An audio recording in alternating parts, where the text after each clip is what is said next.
Our next speaker is Dr. Rush Holt, who graduated from Carleton College in Minnesota and did a master's and a PhD in physics at NYU. He actually took over as the Chief Executive Officer of the American Association for the Advancement of Science in early 2015, and has been a great believer in forensic science, has penned some very interesting and controversial pieces on forensic science, the commission or lack thereof on forensic science. And so this morning, he's going to tell us, show me the science. Please welcome Dr. Holt. Thank you, Nick. Thank you, Dr. Lemos, and good morning. I'm pleased to be here. You're certainly a well-known and well-respected academy and practitioners, and I'm delighted to be part of your program. I'm not a lawyer, although for 16 years I played one on C-SPAN, and I would call myself, I have been a teacher, a researcher, a scientist. I would call myself now an observer of science, where over years in Congress and now as the head of the world's largest general science membership organization, I am very concerned about the place of science in our society, in our government, in our politics, and in our justice system. You have the opportunity, I think, to address one of the most important and indeed most damaging misunderstandings in our society. You're in a great position to help prevent a retreat from good thinking about public issues, to restore scientific thinking to public issues, not just to your own work, but to many other things. AAAS, as I say, is a membership organization. We have 120,000 members around the world. Like you, we are divided into sections, disciplinary sections. We have 24 sections for our members, ranging from anthropology, like you, to astronomy and statistics. And we have programs in science education, science and the law, science and human rights, science and public policy. Each year we place, in conjunction with other scientific societies, we lead the program, we administer the program to place 260 PhD level scientists in all three branches of the federal US government. In the past year, we've issued 2 reports on forensic subjects, one on fire investigation and one on latent fingerprints, pointing out that the long-standing traditions, traditional practices, and traditional techniques are on shaky ground scientifically, and that there are a number of questions that need to be answered in a scientific manner about those techniques and practices if we are going to have the faith of the people in their justice system. And we endorsed the creation of the National Commission, the National Forensics Commission, and strongly objected to its elimination this past year.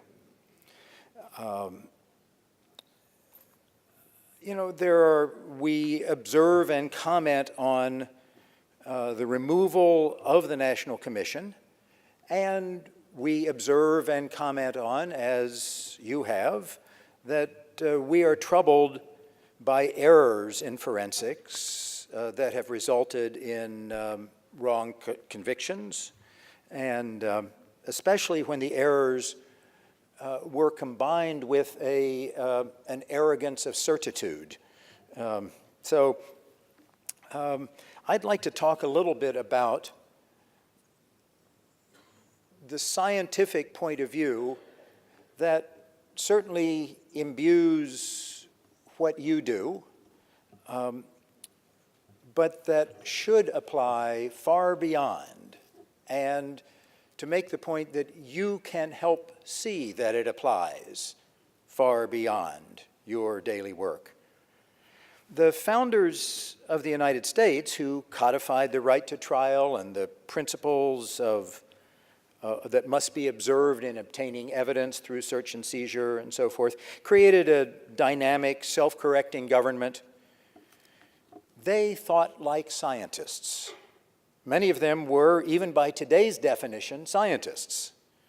Almost all thought like scientists. In the Federalist Papers, to win the ratification of the US Constitution, the word experiment and similar words appear much more often than the word democracy or similar words.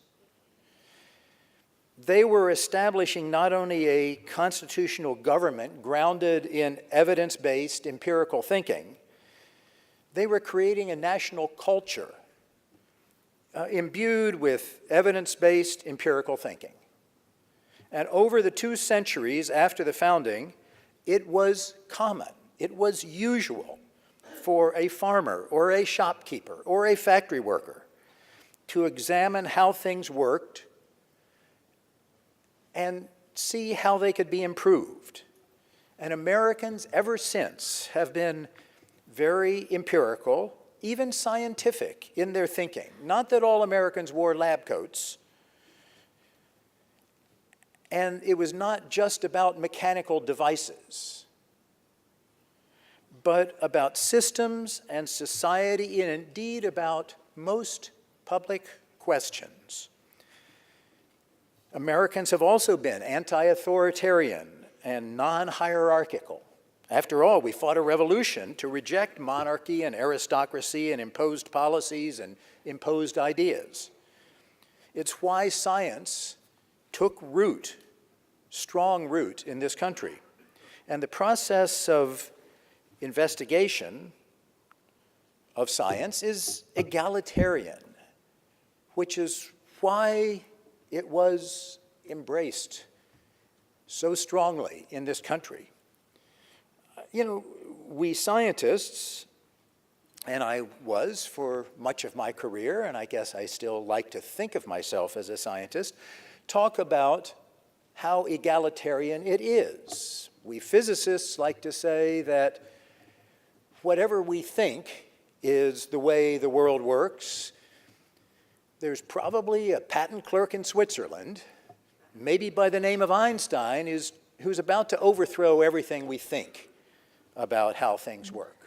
Or there's one patient observer at an observatory in California who is discovering that these nebulous clouds that they see through the telescope are actually galaxies with billions of stars just like ours, and there seem to be billions of them. Edwin Hubble, by looking at variable stars, was able to show that these things in the sky were far, far more distant than people had imagined. In the progress of science, more reliable knowledge replaces current knowledge. The new knowledge is more resilient under new tests.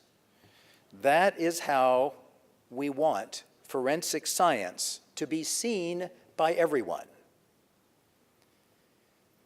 You'll notice I'm saying not just how we want forensic science to work, but how we want it to be seen by everyone.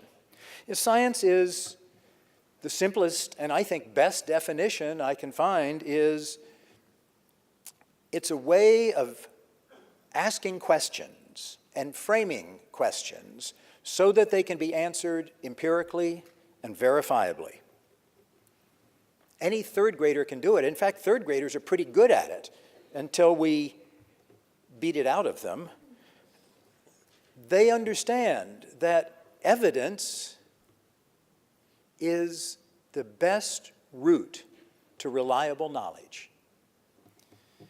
Now, embedded in this simple definition are details about techniques for removing bias and about open communication and what we mean by openness and ensuring that evidence is supreme over personal preconceptions.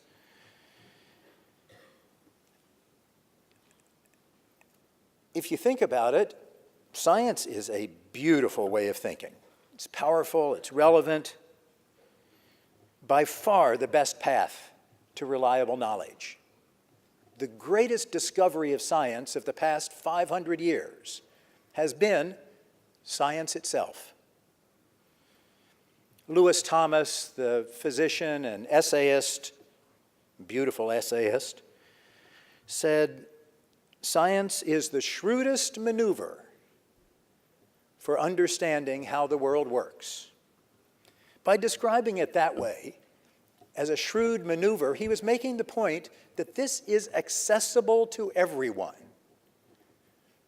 It's a maneuver for acquiring reliable knowledge. It is not the province of the experts solely. It is not hierarchical and aristocratic. So, despite this history, in the United States at least, but I will say this applies much more broadly around the world, evidence-based thinking today on many, probably most, public matters is lacking. It is eroding. People are making decisions based not so much on the evidence as on our group, our club, our tribe, our political party. We see it in climate change, in what we eat, in gun safety, in vaccination, in school curriculum, in trade policy, and economics. The traditional American reverence for evidence is eroding. And it's not so much irrational thinking from the evidence that has been collected as it is a rejection of the evidence itself, a neglect of evidence, a substitution of opinion, ideology, and wishful thinking for evidence. That's a big problem. In fact, I would say that's at the root of most of the problems that we would identify in our society today. We can live with a little fake news. We can live with occasional pompous, arrogant pronouncements from authorities. We can live even with some misapplication of science and technology. But the erosion in the traditional reverence for evidence must be checked if we're going to have a society with solid progress toward a solid future. So let's make the rallying cry in government, in politics, in business, in education be, what's the evidence? Show me the evidence. Show us the evidence. Now at AAAS, in the 3 years that I've been there, we've built on a 170-year record, history of advocacy. Advocacy not so much about specific issues, although we were there to advocate for the creation of the U.S. Forest Service and for reform in science education in America. We provided the Brain Trust and much of the money for the defense of John Scopes in the evolution trial in Tennessee in the 1920s. At our very first meeting in 1848, AAAS issued a recommendation, in fact, advocacy to the U.S. Department of the Navy on practices having to do with navigation. We were among the first in the 1950s and into the 60s to sound the alarm about the risk of human-induced change to the world's climate.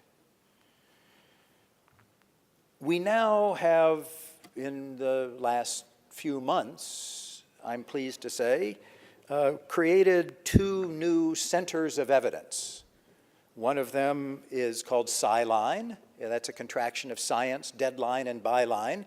it's a way to shed the light of scientific evidence on the stories that writers in all media are writing. In other words, scientists can come to us to get help in getting the science right in their story.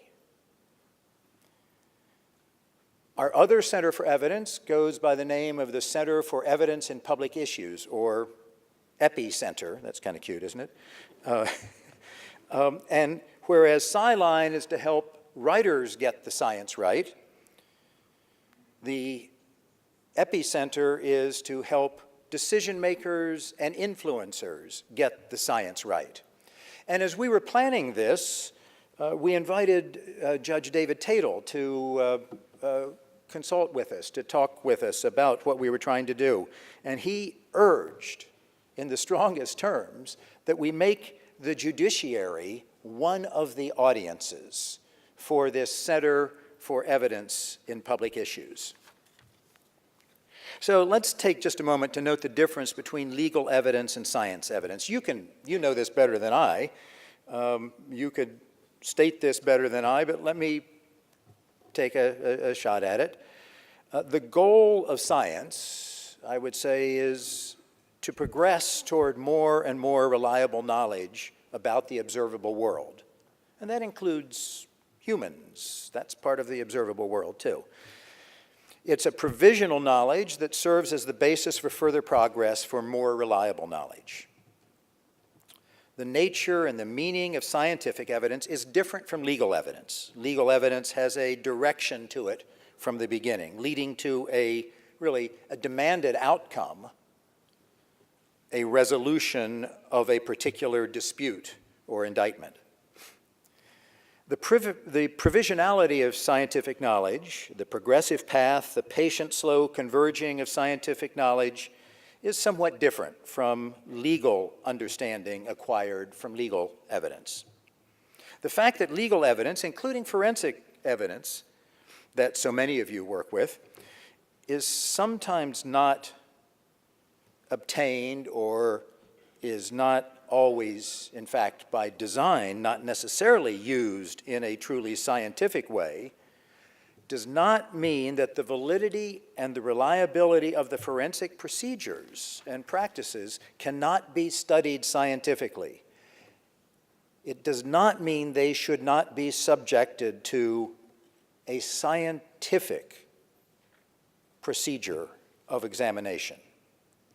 That's what I think the National Academy of Sciences and the National Council of Science and Technology and the President's Council of Advisors on Science and Technology and our own AAAFS studies on forensics were trying to say. That's why the National Commission was so important and should be revived. The fact that forensics use high technology does not by itself make it a science. And the National Academy and PCAST and AAAS were saying too often the scientific foundations and a scientific approach to ensuring the reliability of these procedures has been lacking. Maybe not totally lacking, but not good enough. Drawing on, the Daubert decision, in the Daubert versus Merrill Dow Pharmaceuticals, established 25 years ago now, that each trial judge must ensure scientific testimony and evidence be relevant and useful. And useful was meant to mean reliable. It emphasized that judges must be gatekeepers who separate good science from dubious beliefs, opinions. And the judge's obligation extends to all who provide the evidence. So yes, it extends to lawyers and forensic experts as well, I would argue. It must ensure that the techniques provide information that rises to the status of knowledge that is verifiable and verified. In its entire process, not only in the techniques, but also in the human factors that we've heard about from Dr. Dror, there must be an effort to see that it moves toward that level of reliability. Judges need help. This is a tall order. But the public needs help too. And that's what I want to address. For years, the public and the courts have been too credulous, too accepting, with little question what the fingerprints say, what the arson investigation says, what the techniques produce. So AAAS's two reports, one on latent fingerprints, one on fire investigation, resulted, as these other studies did, from the lessons of DNA, when reliable DNA procedures began to cast doubt on other forensic techniques and to cast doubt on the justice of convictions of many people. The government commissioned a study by the NRC of the National Academy of Sciences. Almost a decade ago, the study raised some general troubling questions. Then the National Science and Technology Council raised some more specific questions, including a call for some modified practices, but even more calling for better research. AAAS attempted through assembled committees of people with diverse, relevant talents to sharpen those questions. Drawing on Daubert, the Daubert decision, the principle was that scientific conclusions are subject to perpetual revision. Law, on the other hand, must resolve disputes, and quickly. Now, judges, in trying to get a resolution of a dispute finally and quickly, may well deprive a jury of the latest scientific breakthroughs. But the purpose of the trial is not to edify or educate jurors about scientific breakthroughs, but to ensure that the legal process rests on the best understanding of how the world works. Scientific thinking, whether it is framed in the way, scientific thinking that is based on this idea of asking questions so they can be answered empirically and verifiably. Now, Senator Jay Rockefeller, in a series of hearings on forensics, said that the public thinks that forensic science is, quote, nearly infallible and always conclusive. And he continued that the witnesses he called in, including probably some of you, said that most of the forensic fields lack a culture of science. Now, I personally cannot say how pervasive that lack of a culture of science is. I'm sure some of you do not lack that at all. Some of your labs, some of your prosecuting offices don't. But there's plenty of evidence that it is lacking in some places. And I can say that for far too long, claims based on many different forensic techniques were presented to courts with an unjustified air of certitude. And they were used really unforgivably to imprison individuals wrongly, to assign blame unfairly. And what has come out of a lot of these studies that I mentioned before is the idea that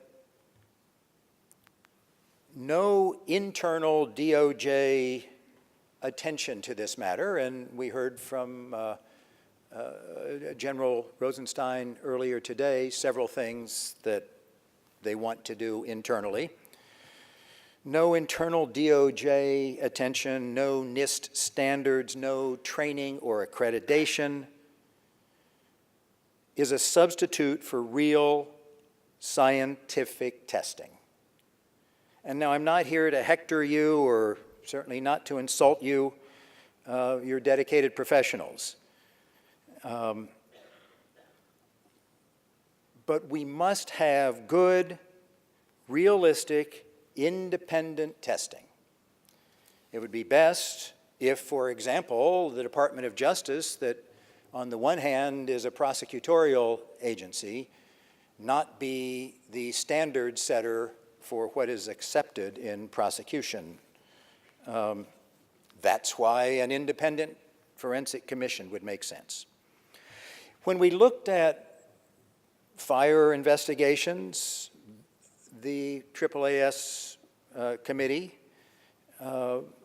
found that there was well-founded skepticism growing as new practices were replacing old accepted practices. That incorrect determination of the origin and cause of fires that had undergone a flashover were all too frequent, and that there was little or no scientific basis for the belief that certification is better than non-certification, little or no evidence that deterministic fire modeling improves analysis, no peer-reviewed literature that supported the proposition that a fire's origin can be narrowed to a particular spot in a room without, say, a video camera or other record, or perhaps an identifiable malfunctioning device. With respect to latent fingerprints, the committee found that the variability of fingerprints makes them potentially a useful and reliable tool in some circumstances. But scientific literature does not provide adequate basis for assessing the rarity of any sense of ridge features. No scientific basis exists for estimating the number of people who could not be excluded or could be excluded from the determination when the pool of possible sources or for determining when the pool of possible sources is a single person. The lack of demonstrated specificity and the susceptibility of partial prints to misunderstanding leads to false ID and false exclusion. And these have been shown when scientific testing has been applied, but that is, until recently, all too infrequent. Now, you may not agree with some of those points. I would argue that they've been well established by scientifically recognized testing, but that's not my point. I'm not here to argue with you about fire investigation or latent fingerprints. Certainly what I said is not absolutely certain,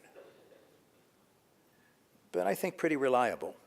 What I ask of you is that you commit to further scientific testing so that the public and the investigative and legal professions see that the progress toward more and more reliable techniques and then toward more and more reliable knowledge is what we need and what we should do. I ask that you address forcefully and proudly the public misperceptions and overconfidence about latent fingerprints and arson investigation and all of your other techniques. Whether they've gotten this overconfidence from J. Edgar Hoover's bluster of past years or modern CSI television programs. Proudly claim the uncertainty.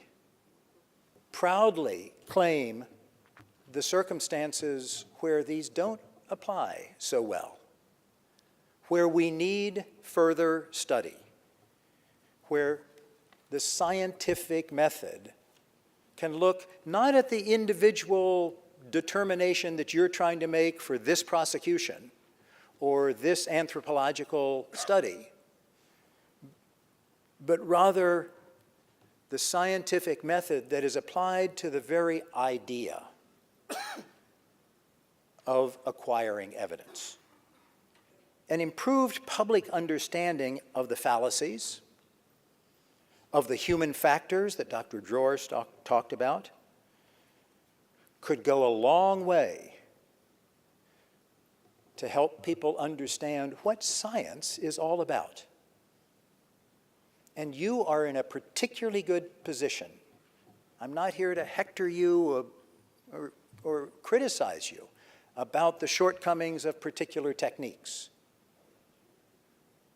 I'm just here to exhort you to put those in a scientific perspective so that we can address this #1 public problem that we have right now, is the loss of reverence for evidence.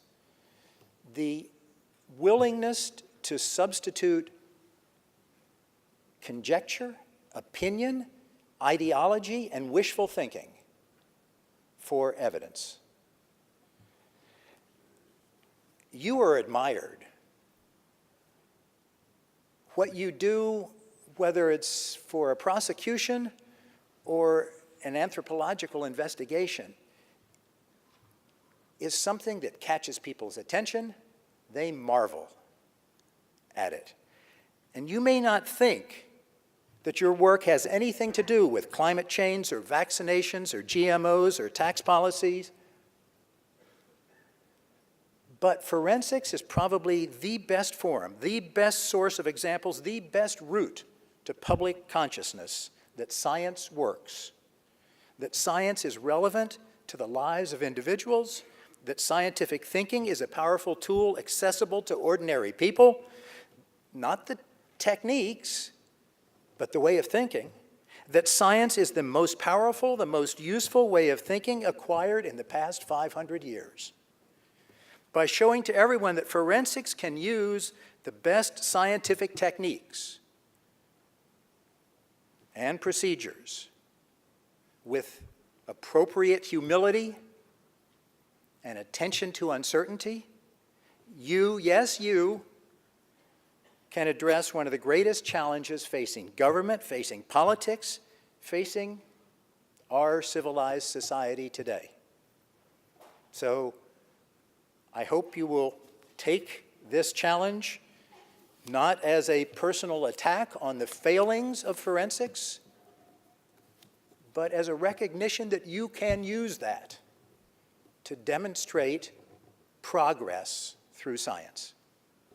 Thanks.